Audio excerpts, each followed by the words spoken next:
I, Boba Fett, do present the following offer. Like a bantha. Who is Boba Fett?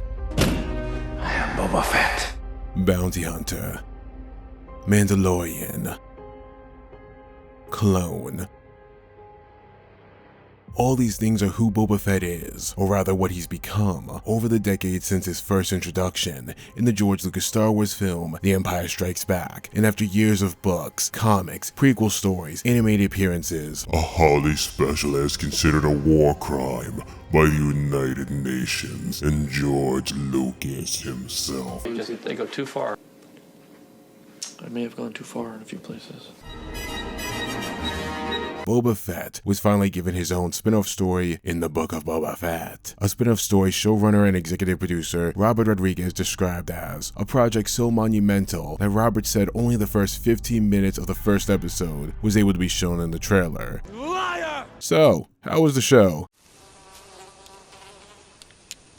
That is one big pile of shit. I ain't gonna hold you, the show was pretty bad. At best it's mediocre and at worst it's an abomination. But before we go any deeper into this video, let me just say that I've got nothing but respect for the people that worked in the Book of Boba Fett as professionals, especially during a time when Aunt Rona was fucking up the whole damn world. I gotta give this disclaimer though, because even though it goes without saying, any criticism I would have over a piece of fiction would be directed only at the writing, only at the directing, only at the things that actually have to do with that piece of fiction. The Star Wars community is at peak toxicity, and if you don't actually spell this kind of shit out, you're gonna get caught in the crossfires of this godforsaken community. One side doesn't know how to criticize anything without insulting the people who worked on these projects or the people who like it, especially in regards to the sequel trilogy. The other side of this views all criticism as negative engagement and refuses to see it as anything other than that. Any attempt at criticism will be met with insults to your intelligence, your sense of taste, that you just don't know how to have fun, or that you're ungrateful that our Disney overlords are giving you Star Wars. Even trying to have a reasonable perspective on all this, and trying to find the good within the flaws, or noticing the flaws within the good, you will have motherfuckers acting like cray up in here. Apathy is death, worse than death, because at least a rotting corpse feeds the beasts and insects. Apathy is death. Apathy is death. Apathy is death. Apathy is death. Statement. Like a bantha. All I will say is that Star Wars is owned by one of the largest corporations on the planet and controlled by the 1%. I pay to watch it, and I will damn sure criticize what I want to criticize. Jon Favreau is one of my favorite directors, and has created several films and shows that I love. Iron Man, Elf, The Mandalorian, Chef, and he's got a laid-back, fun cooking show. Robert Rodriguez has created several fun, higher-energy films in the past like Sin City, From Dusk Till Dawn, Desperado, El Mariachi, and Machete. Even if I don't think his Boba Fett directed episode in The Mandalorian Season 2 was the best shot episode, it delivered on energy, tension, and action. Dave Filoni has a cowboy hat. I'm kidding. Filoni has worked on some pretty cool stuff too, like Rebels, The Clone Wars, has been a consultant for Disney Lucasfilm for years, even invented time travel, but we'll get into that another day. Don't worry, World Between Worlds. You'll have your time very soon. So when looking at the Book of Boba Fett and seeing such an inconsistent series, I was at a loss initially. There was a lot of talented people working on this show,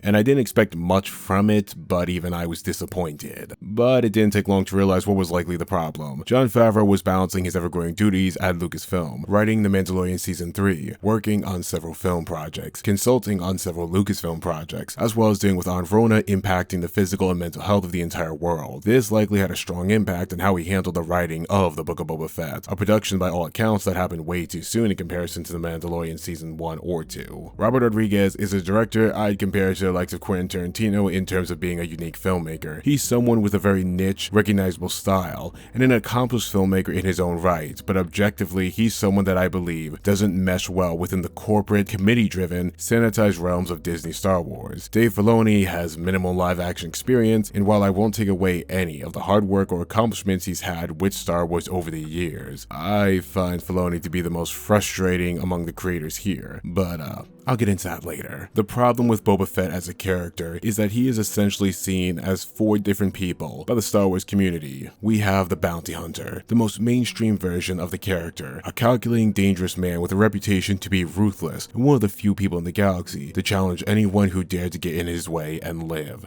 He's no good to me dead. He will not be permanently damaged. What if he doesn't survive? He's worth a lot to me. The Empire will compensate you if he dies. This Boba Fett has been the most consistent throughout what most consider to be the new canon and even Legends, appearing in the movies, books, games, animated series, and as of right now, an ongoing comic series. The second version of Boba Fett is the Clone. The Clone is a version of Boba Fett that came to exist thanks to the backstory the prequel trilogy gave him, turning him into a more tragic character and fleshing out the relationship he had with his father, Jango Fett. We don't really get stories often with Jango and Boba together because Mace Windu took getting some head a little bit too literally. But when we do, it's often to showcase the more human side of Boba. The third and most popular version of Boba Fett is the Mandalorian.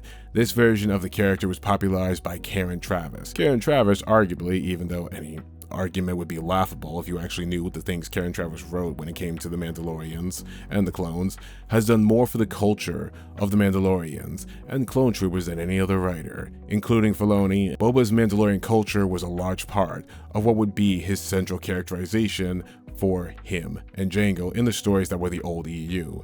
And even though when the Clone Wars would contradict these stories, Legends would always come in and help restore the balance. Finally, the fourth version of Boba Fett is the version we met in The Mandalorian, who seemed to be a combination of the bounty hunter, the clone, and the Mandalorian. My chain code has been encoded in this armor for 25 years. You see, this is me, Boba Fett. This is my father, Jango Fett. Your father was a foundling. Yes. He even fought in the Mandalorian civil wars. This seemed to be a winning combination, and many people responded well to this depiction of Boba Fett, since it was the first time in live action we've seen him post Return of the Jedi. So it's more than a surprise to look at Boba's own show, a show meant to dive deeper into the elements of the character that we already knew, that none of these things that have made up his character for years that still make up his character even when the show had ended. The Book of Boba Fett created a new version of the character, one that was so inconsistent and far removed from everything we've ever seen of Boba that it felt like a new character. In fact, this version of Boba Fett in the Book of Boba Fett wouldn't even make sense to the version we saw in The Mandalorian. What's to stop me from dropping you right where you stand?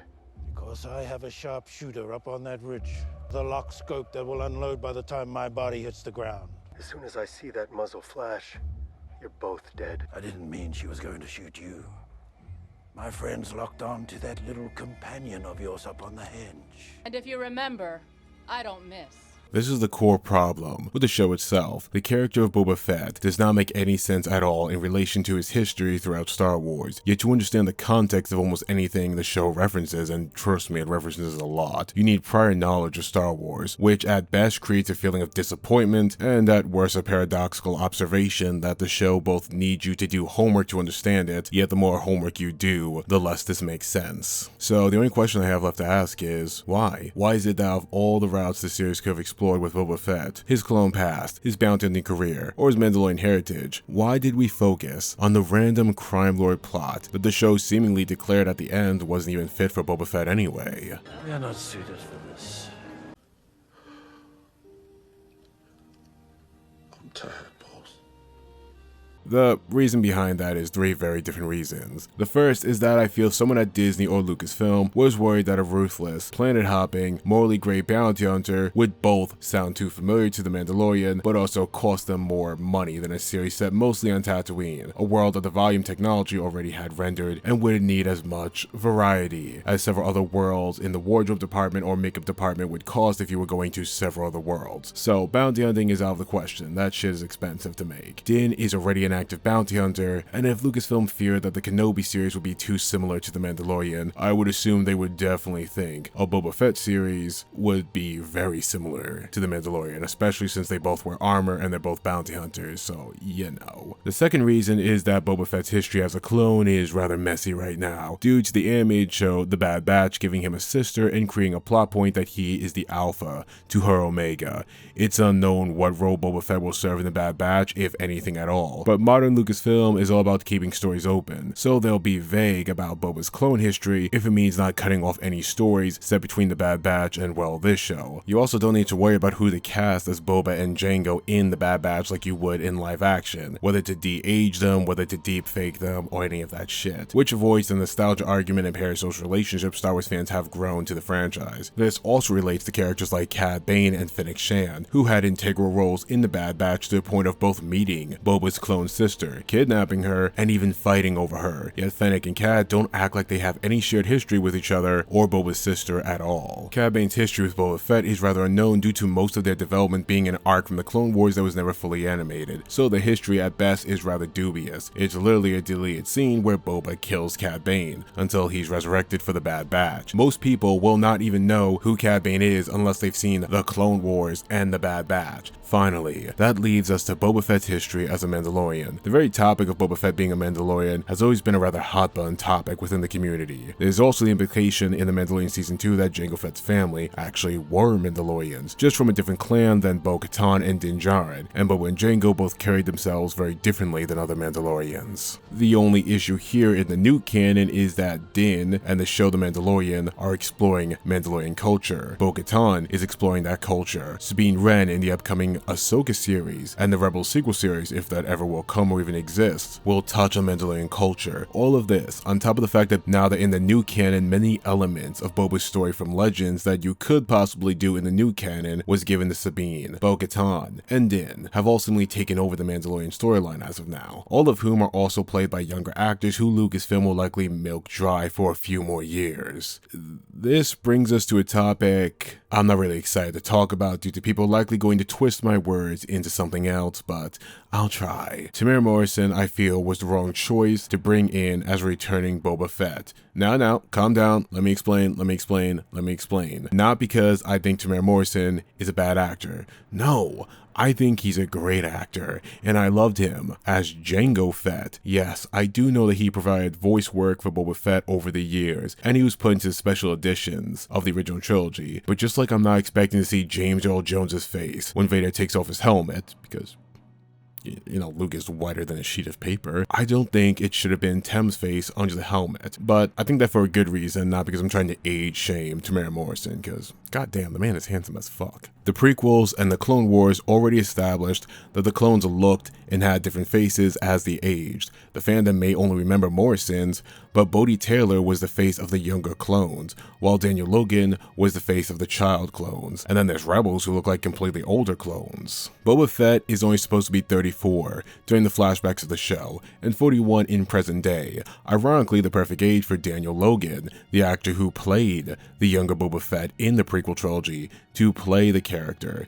Daniel Logan being 34 as of now and always willing and ready to play the character of Boba Fett would have been a good choice to pick. I love Morrison's Star Wars. Dude is a gem, but no arguments of Sarlacc juices, God, that sounds disgusting, is going to hide the fact that he's aged out of playing Boba Fett at that age. If this was done in a post-sequel trilogy story, yes, 100% get Morrison as Boba. That'd be perfect, and I would be here for it. I would applaud them. I would give Favreau the good old two-hand Nancy Rogan. But here, it feels like you're setting Morrison up for failure. If the story needed an aged, war-torn Morrison, who is the voice of honor and reason and respect, you could have made him an older clone, trying to help Boba on an adventure, trying to help him change his ways, trying to find redemption for this younger man, maybe help him finally make peace with the loss of his father and a life of violence. This would have made more sense, given Boba Fett had always struggled to see the clones as his brothers, so a story that finally saw him accept the clones as his family would have been a long payoff to a story that kind of was forgotten at this point. You could have made the clone Rex, Cody, even Hunter, if you wanted. You could do flashback episodes to Boba's time as a child with Jango. You could do so many creative things if you looked at this story as what would be best for Boba Fett as a character and what would be an interesting, compelling story to show Star Wars fans. I love Morrison, but I can't help but feel that the reason he was brought in to play Boba Fett instead of a more age-appropriate actor, even though he's in his 60s, is that there's more nostalgia for Morrison's time in Star Wars than there is for the new actor if they had to bring him in. You don't get the same member berries that way, which seems to be a big problem with the Book of Boba Fett. The show is so dedicated to making you remember this, that, and the third. It's basically a walking reference book. Remember the Rancor? Remember the Pikes? Remember the mechanic lady from the Mandalorian? Remember the ship from the Phantom Menace? Remember these green pig sounding motherfuckers? Remember Wakanda Chewbacca from the comics? Remember Cad Bane? Remember Sexy Gay Cowboy? Remember Luke's friends from the deleted scenes of A New Hope?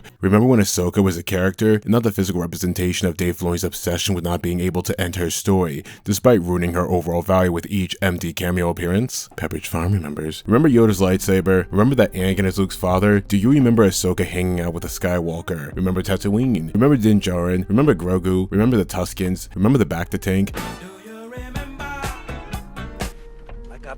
The Book of Boba Fett felt like it was written by Reddit and made to tickle the most member berries it could in the Star Wars community, because we have become so numb due to the culture war that came about from the sequel trilogy discourse that anything that makes us feel even the slightest bit of serotonin is worth it.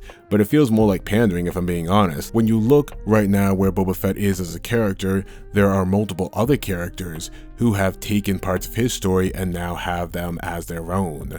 Din, the bounty hunting Mandalorian with a code of honor, Bo-Katan and Sabine, the Mandalorians trying to unite their people, Omega, the clone struggling with where she comes from and her identity as a clone. That's not to say Boba can't exist in this universe anymore and find a writer who cares about him and wants to flesh these aspects of his character out, but if the Book of Boba Fett is anything to go off of, that's not gonna happen in the Mandalorian verse. I would actually be surprised if the Book of Boba Fett got a season 2, but let me know your thoughts in the comments below. As always, thank you for watching my videos. It's been a pleasure speaking with you today. Be safe, be happy, drink your water, and I'll see you for the next video. It was worth a shot.